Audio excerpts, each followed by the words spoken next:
Every movie enthusiast has seen, or at least should have seen, The Dark Knight, a masterfully crafted film that exceeded every expectation. From the mind-blowing score, the deeper philosophical and psychological themes, the initially not so well received casting choices, and more. In short, so much can be said about this movie, and even though there are several elements that make for this masterpiece, there is one that is, without a doubt, the reason this movie stands out so high above your average superhero flick, and that is, you guessed it, the Joker. This may now come to you as a surprise, but when Heath Ledger was cast, fans weren't happy because he was known for playing more of a pretty boy type. But when the film was released, the Joker became even more of an icon than it was before thanks to his performance. But how is it that having such an iconic and compelling character such as Batman, a hero of unquestionable morals, a just cause, and a badass suit and tech, comes second to a sociopath clown with some weird makeup and a purple suit? How can the Joker, a character so seemingly unpredictable and unstable, take the spotlight in the movie that is supposed to be about the good guy? Well, first of all, in case you didn't notice, the Joker won by the end of the movie. He did everything he set up to achieve from the beginning of the film. But before we begin, we must try to understand a character that is seemingly beyond comprehension. First, a quick question. Do you think Batman should kill the Joker?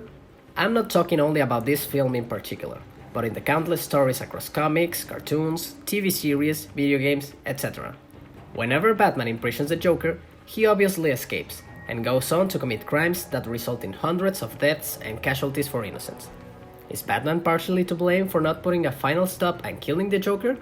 Or is he morally superior because he is incorruptible? Well, there are arguments on both sides of the coin. First, the utilitarian view. Utilitarianism can be traced all the way back to ancient Greece, as always. All we are is dust in the wind, dude. With Epicurus, who defined utilitarianism as a philosophy of measuring actions by the happiness or pleasure they produce. One should always seek to maximize happiness in terms of the amount of people affected, and in the level of happiness achieved. Sometimes it can be confused with hedonism, which only seeks the pleasurable in the short term, sacrificing real happiness. Utilitarianism abides by the principle of utility. You must make the choice that produces the most happiness and good for the most people for the longest amount of time. There are 5 workers on this track and 1 over there. Here are the levers to switch the tracks. Make a choice. The thing is, ethically speaking... No time, dude! Make a decision! Well, it's tricky! On the one hand, if you ascribe to a purely utilitarian worldview... You probably realize that Batman does not abide by this philosophy, as the choice that would benefit society the most is simply to kill the Joker. After all, he is no innocent. You also probably think that he should just do it, but before you make up your mind, let's just consider a little thought experiment. Imagine the Joker had Rachel, Gordon, and Harvey locked up, and as Batman arrives to the rescue, the Joker tells him that he can save 2 of his friends, but he must kill one, otherwise he will kill the 3 of them. Should Batman kill one innocent to save the other 2? Not a very easy or ideal scenario. Classic utilitarianism would give green light to the Batman. You must do this, so the other 2 can live. However, there is a little variation in this philosophy called rule utilitarianism, which would argue that people must also abide by general rules that are likely to help achieve the greater good for the greatest amount of people, thinking long term and how it may affect society as a whole. Imagine a country where the government, in classic utilitarianism fashion, goes around abducting healthy, homeless people and harvesting their organs to save 5 different transplant patients. You kill only 1 person and save 5, but at what cost? If you could cure cancer by killing 1 person, wouldn't you have to do that? Wouldn't that be the brave thing to do? 1 person and cancer's gone tomorrow.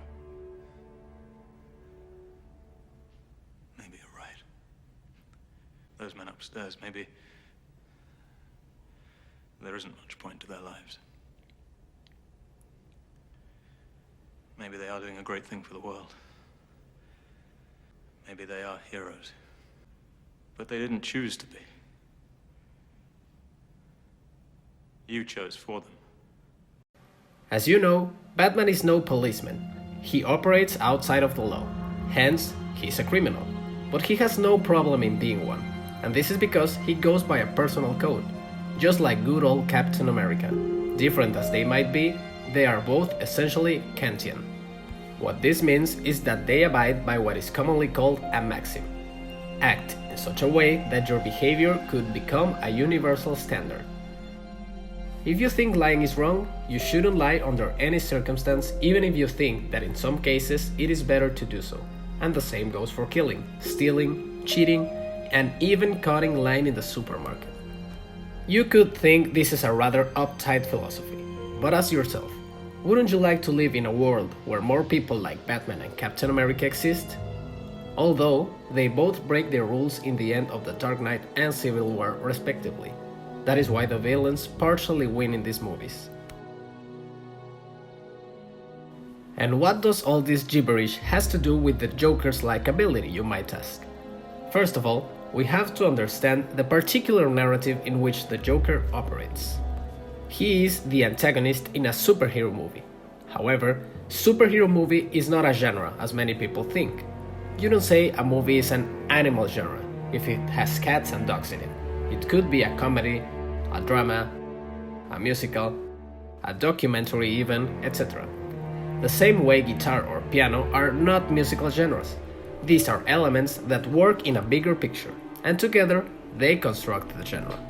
So, superhero movies are just that, movies that happen to have superheroes in them, but they can range in a great variety of genres, such as Logan, Deadpool, Brightburn, Winter Soldier, Guardians of the Galaxy, and of course, The Dark Knight. So, for The Dark Knight's particular genre, there are two main elements that make for a great antagonist.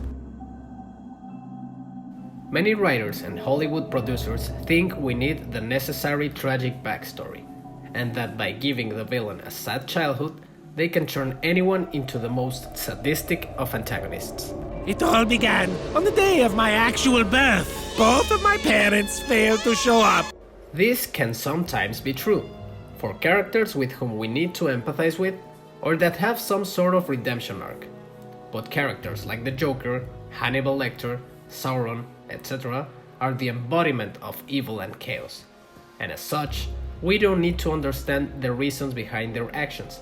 They are just forces of nature that serve a thematic purpose, which brings me to the second element. The single most important reason why the Joker is the best Batman villain is because he is in direct opposition with everything that the Caped Crusader represents. This is, in a nutshell, order versus chaos. Batman wants to take the mafia off the streets to restore peace and order in Gotham, and he believes that people are inherently good and can find meaning in helping others despite their suffering. The Joker, on the other hand, wants to prove to everybody that we are no better than animals.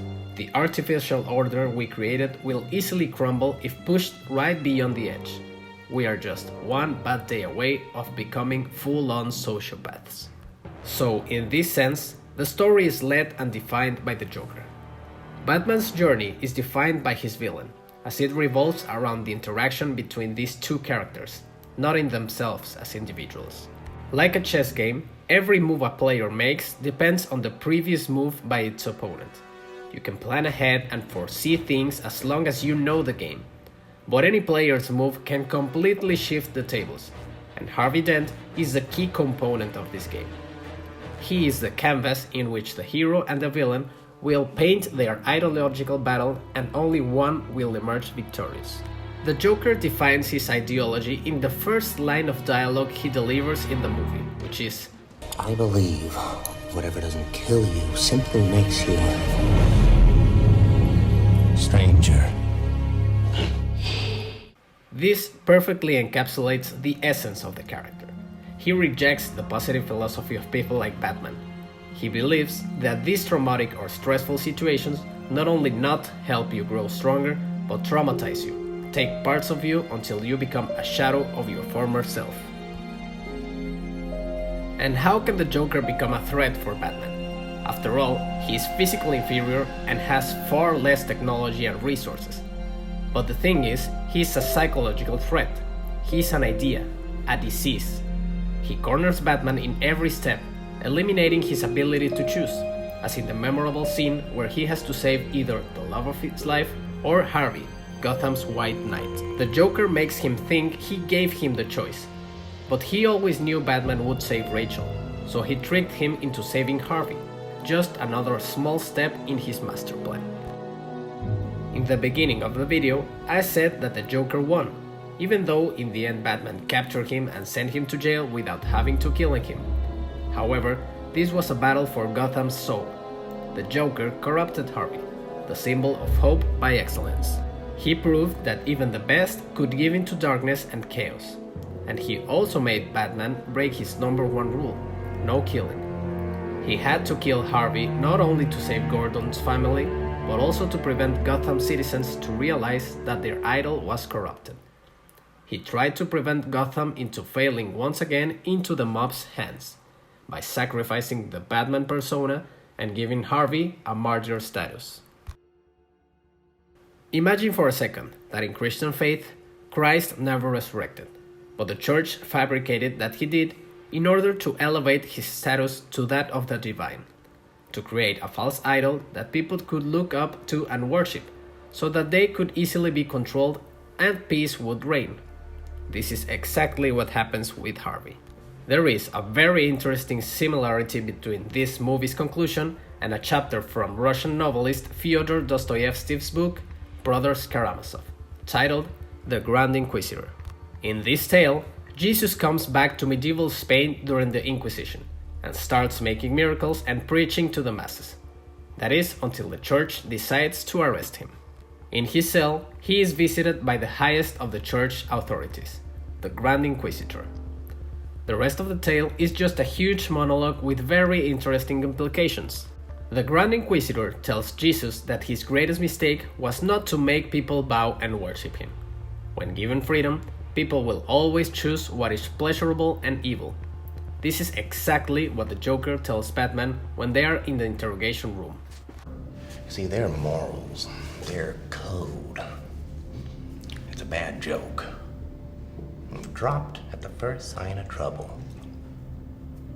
They're only as good as the world allows them to be. I'll show you. When the chips are down, these civilized people, they'll eat each other. He argues that people don't choose to follow God just because. They need motivation, a big reward, and salvation from suffering. In The Dark Knight, Batman transitioned from being the Christ figure, an exemplary hero with incorruptible morals, to the Grand Inquisitor. He created this Harvey Dent martyr image by killing him, just like the church crucified Jesus, and then used that symbol to keep the peace and later make the so-called Dent Act, that gave more power to the police and judiciary system to keep the peace. As we see in the beginning of the next film, this actually helps reduce crime in Gotham and make the city a peaceful place to live. But was this lie worth it? Batman had to kill and lie. Gordon had to make the man who nearly killed his family into a hero. Rachel died, Harvey was corrupted and killed, and all of these are just the seeds that provoke the rising chaos that erupts in the end of the third movie. The answer to this question is a yes and no. It is true that at the core, we are social animals with basic impulses, instincts, and needs. If pushed beyond the edge, we are capable of great evil. Throughout history, we have found ways to torture and murder by the masses without a pinch of guilt. But humanity has also proved its immense resolve for goodness, and not only in ideal circumstances. People have put their own lives on the line for a cause or another fellow being, and work every day to bring the world closer to justice and harmony. And stories like The Dark Knight are a mirror reflection of what we can achieve as a society. It's a matter of will and choice. Under the direst of circumstances, a person can rise to the occasion and be like the Batman.